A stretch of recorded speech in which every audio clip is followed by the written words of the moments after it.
Hello， 大家好，欢迎来到艾语的蓝舍蓝分。今天是我这个节目在 YouTube 1周年，感谢大家在过去1年里对我的支持。现在想跟大家一起分享正在盛开的部分兰花。兰舍里虽然没有什么奇花异草，但是今天我还是想请大家看一下在过去1年里在我的视频里面曾经出现过的部分兰花，看看它们的近况。我不想像某些频道那样说的天花乱坠，兰花却是来无影去无踪的。我就想给我的花友有一个交代，用我的方法养出来的兰花是怎样的一种状况，可以跟踪的。首先出场的这个是在我的视频第1集里面已经出现过的，当时是用植料养的，到了夏季我把它转成水培，还特意为它做了一个视频，就是第21集里面详细分享了整个转水培的过程。现在它的根和叶都长得非常的健康，它的花梗很长，我把它弯成一个弧形，上面长了10个花苞，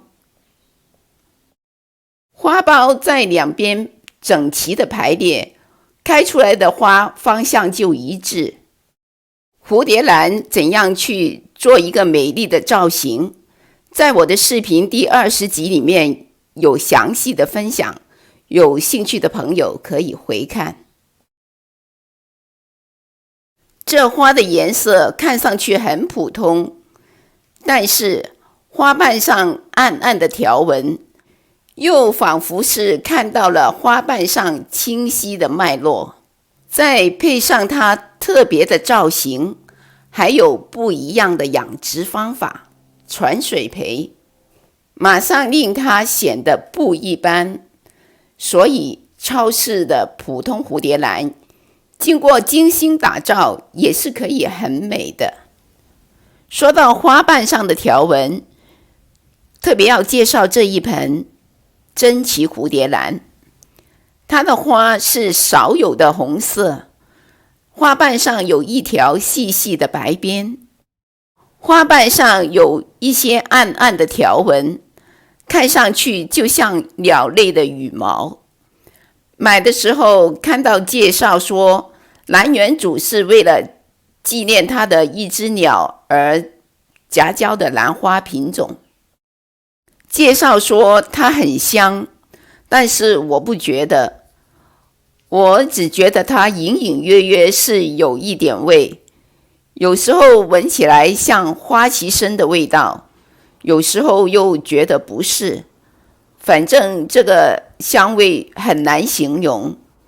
它现在是在我手上第2次开花了，我还是无法形容它的香味。接下来的这一盆黄色的也是珍奇蝴蝶兰，它的名字叫黄精灵。它曾经在我的视频第11集母亲节赏花那一集里面已经跟大家见过面了，但是这次的花比上次要多，有4条花梗。其实它是2株兰花养在同一个瓶子里的，所以根特别的多。看看它这些长长的气根，依然那么的漂亮。很多人都喜欢看气根，但是有人说气根养着养着就干掉了。是的，会这样子的。但是呢，它也会长出新的气根，这就叫新陈代谢。干了的气根我就会把它剪掉，而它又会长出新的气根，所以现在你还是会看到这么多的气根。这2株兰花是一起买的，同一个名字，但是它们开出来的花是不一样的。颜色虽然都一样，也是带有一些暗点，但是它的花型是完全不一样的。我猜它是实生苗，也就是说用种子发育成的。那么有一个可能像他爸，有一个可能像他妈，所以他们的长相就不一样。看到吗？有一个像肤瓣，一个就像普通的蝴蝶兰，它们开出来的香味也不一样。所以买实生苗呢，就有这个考虑，开出来的开品不一样的。接下来这一盆呢，非常的美，我很喜欢。酒红色的花，带着暗暗的条纹，还有一个金色的边。它就是在我的视频第2集里面带花入水培的蝴蝶兰。幸亏我早一点把这个照片拍下了，过了2天出现了状况了，看到吗？这一边的花还有花苞都干了。为什么会这样呢？本来就是好好的，我们一起来找一下原因。看看它的叶子和根都长得非常的健康，也没有虫子。后来我发现了原因所在，就是这盆花放的位置，中午的时候从天窗射进来的阳光刚好就照到那个位置，温度一高就把花和花苞都灼伤了，所以也就干了。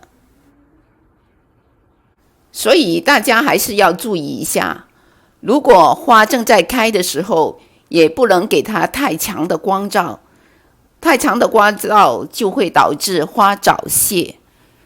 现在看看这花真可怜，就剩这几朵了。接下来这一盆还记得吗？我把它形容成少女害羞时脸上泛起的红云的这一盆。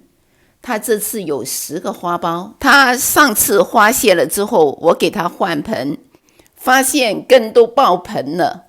在我的视频第18集里面，详细分享了整个过程，把很多的美丽的根都剪掉了，很多人看到都觉得心痛。但是看一下，现在它的根又布满了在盆里，无论是它的根，还有它的叶子和花，都长得非常的好，很健康。这跟换盆做对了绝对是有关系的，还有就是日常的管理了。这一盆呢，在我的视频第16集里面，我给它抹催芽剂，想繁殖小苗的实验是失败了，但是不影响植株的健康，它现在依然长得很好，它长的花、叶子和根都非常的好。其实它是从超市买来的，没有香味，但是我就喜欢它的颜色。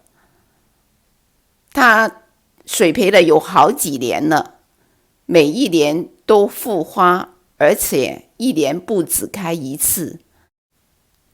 我很喜欢看它的形态，非常的优雅，更喜欢看它的根。你看它的根就像凤凰的尾巴，很好看。它这里还长了一个小芽，看到吗？是一个苗芽。上次专门为它繁殖失败了，现在它却自己长出了一个小苗。看来它是不想辜负我对它的期望，生一个宝宝来报答我对它的养育之恩。接下来想请大家欣赏这一盆秋石斛，粉红色，浅浅的粉红带着淡淡的紫色，非常娇嫩的颜色，颜色配搭很柔和，有点像幻彩的那种，非常的美。它的唇瓣比较特别，宽大而带有波浪皱褶。它的花瓣带有卷曲的波浪纹，更显美丽。一般市面上很少见到它。它有一个很特殊的名字，叫星期二的喜悦。星期二会有什么喜悦呢？很引人遐思。正巧今天就是星期二，安宇的蓝舍蓝分在 YouTube 1周年，感谢大家对我的支持，这就是我的喜悦。